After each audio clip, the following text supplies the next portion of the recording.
Assalamualaikum warahmatullahi wabarakatuh. Welcome back to my channel. Berjumpa lagi dengan Casper Jowo. Di video kali ini saya akan memberikan sedikit strategi bagaimana mengajarkan fisika agar lebih menarik lagi.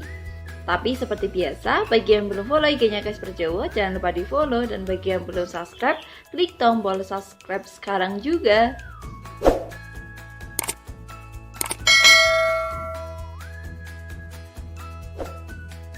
Nah, apa saja sih sebenarnya yang menyebabkan banyak siswa yang kurang tertarik dengan fisika? Mungkin yang pertama, itu karena mindset mereka. Mindset mereka mengatakan bahwa fisika itu dominan hitung-hitungan lah, menjenuhkan. Atau mungkin yang kedua bisa karena pengajarannya. Pengajarannya yang terlalu monoton. Kemudian terlalu memberikan rumus, menuntut siswa agar menghafal rumus. Atau bisa jadi karena pengaruh eksternal atau orang lain.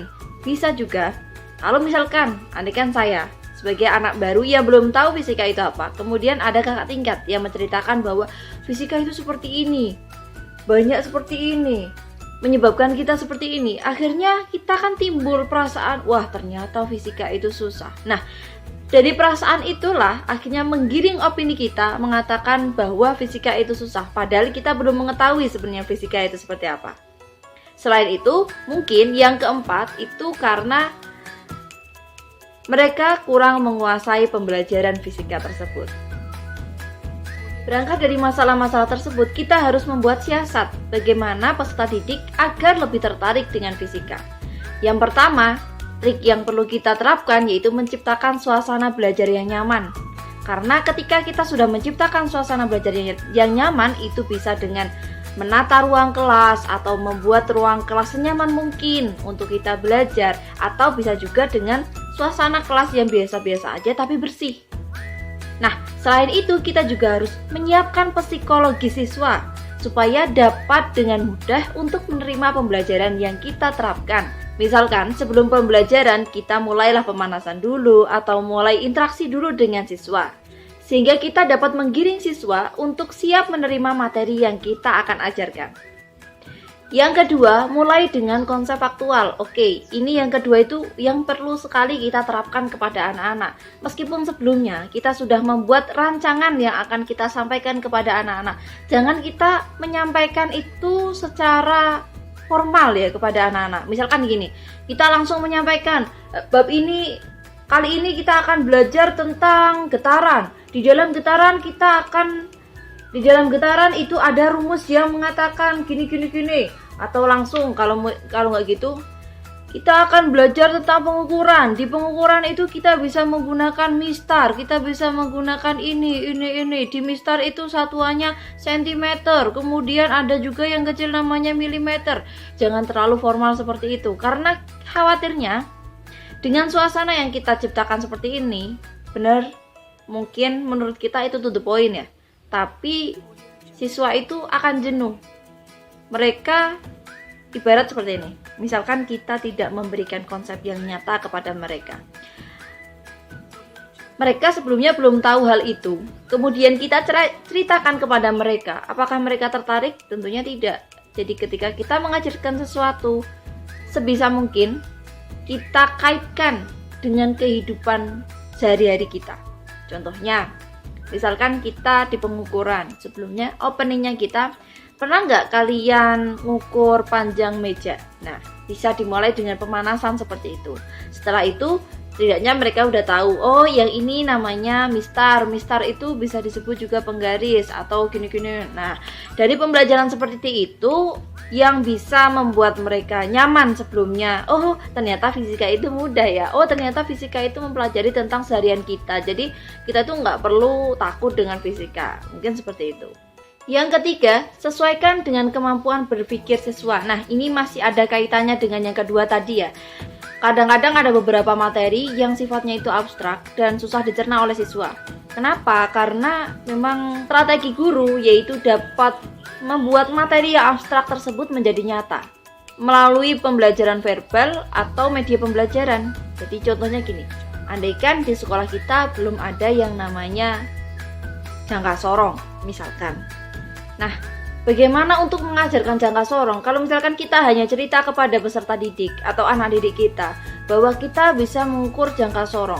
Jangka sorong itu memiliki satuan ini. Nah, kalau siswa sebelumnya tidak mengerti apa itu jangka sorong, di sekolah nggak ada jangka sorong, belum pernah melihat jangka sorong, hal itu akan menjadi abstrak gitu di pikiran mereka.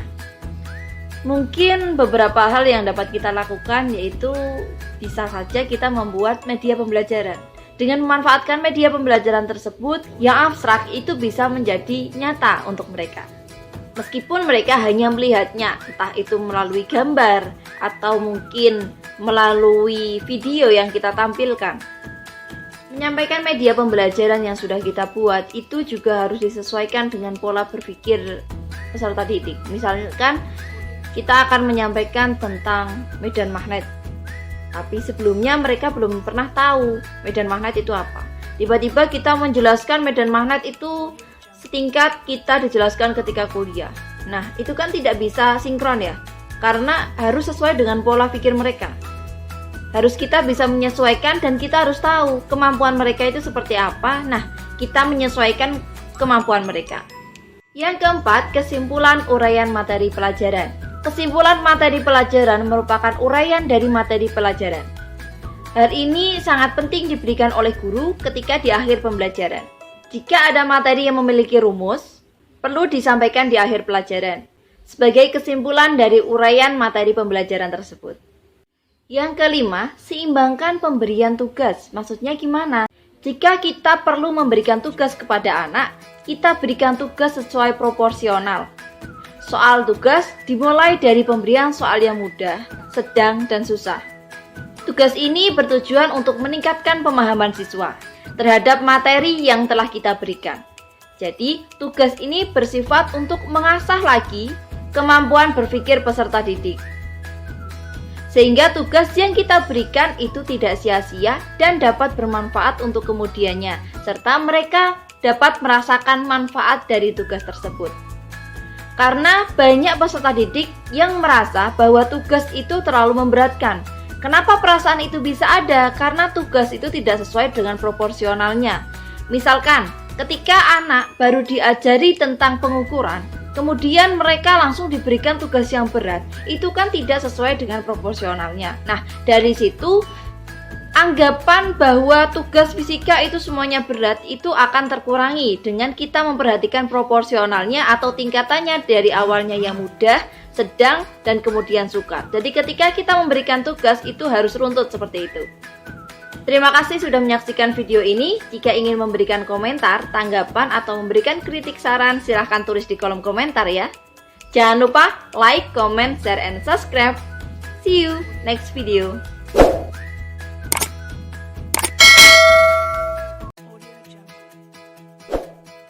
Come on.